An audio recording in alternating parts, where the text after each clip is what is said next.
Hi, everybody. Happy New Year's. I'm up in our Northern California office, for the next few weeks, trying to stay dry. It's an absolute mess up here. Anyway, so I'm going to go a little off topic today from mortgage situations and, kind of talk about more financial goals. My family and I, my adult kids, in addition to a number of my coworkers, at Allied Pacific, we have a tradition that we do every year called Doce Uvas. So the origin of Doce Uvas is a Spanish tradition where as the new year is ending, the last 12 chimes of the clock, that you eat a grape. And it signals prosperity for the new year, for 2023, for the 12 months of 2023. Well, we take it a step further, and we do this in the beginning of every new year. And I've been doing it for, gosh, probably 15 years, where what we do is we have a, kind of a dinner party. We eat some grapes and we write down both 12 personal and professional goals every year.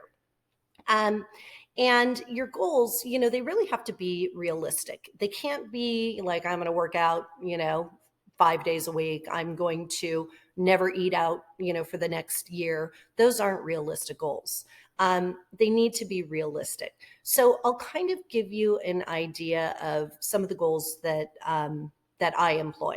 So I have my personal goals, which, of course I do 12 of those. And then I have my business and my professional goals, which is another 12. So some of my, financial goals are this year, I'm going to go through every single bill before I pay it, just to make sure I'm not wasting money anywhere. So as an example, I got my insurance bill for our office insurance. It's typically about $900 a month.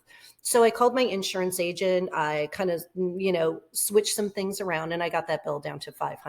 So that saved me $400 for the year.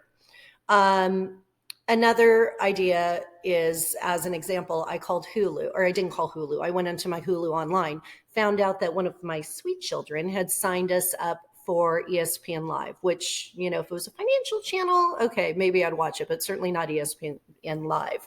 And that was costing me $74.99 a month. And I got that bill down to $14.99 a month, which ultimately saves me about $700 in the year. So it does not hurt to go through all of your bills and maybe have that as one of your Uvas. Another thing that's on my, financial and professional Uvas is to look at every single personal effect that I buy and try to determine if it's a need or if it's a want. Now, if it's a need, of course, I'm going to buy it. But if it's a want, like let's say a new pair of shoes, when I already have 20 pairs of shoes in my closet, I'm not going to buy it. So, things are a little odd economically in the sense of, property prices are coming down, the stock market's gotten a little hammered. So I think it's a really good time to rein in, just some of your financial goals. Another one might be calling your credit cards to see if you can get lower interest rates. It never hurts to ask. So anyway, so what I do is I write down my 12 financial Uvas, professional financial, and I put it in a place where I have to see it every day. I keep it in a particular notebook that's on my desk that, I tend to go through, every few days. So, and the reason why I do that is because if I have to look at it every day, it holds me accountable to the things that I'm trying to be better at. So I would encourage you to do the same. Anyway, so if you want to call me to go over some, financial, Uvas, I'm more than happy to go over some things like that and give you some really good ideas. But I challenge you to write down 12 things that you want to accomplish in the year 2023 to make your financial house cleaner and in a better place. Anyway, so that's basically it.